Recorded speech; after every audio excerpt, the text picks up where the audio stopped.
Assalamualaikum warahmatullahi wabarakatuh. Welcome back my YouTube channel. Apa kabarnya semua? Semoga semua lancar walafiat ya.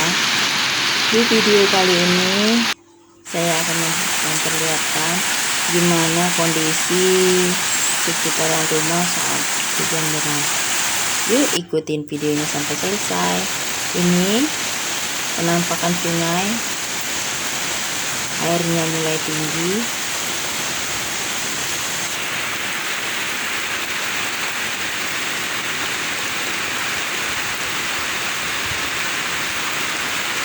Dan coba lihat ke ujung, tambak ikannya mulai tenggelam.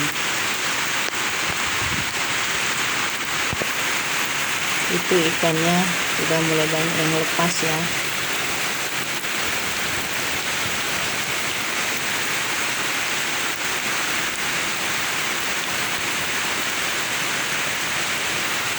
Yang benar-benar deras sebelumnya ya, ini tinggal gerimisnya aja.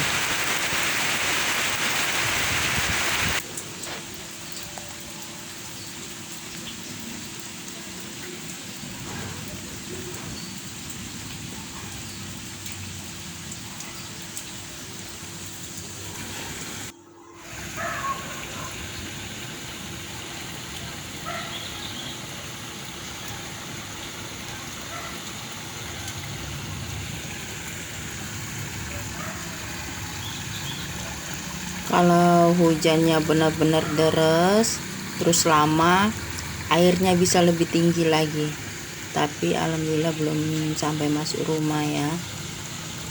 Tapi tetap juga deg-degan, takut banyak.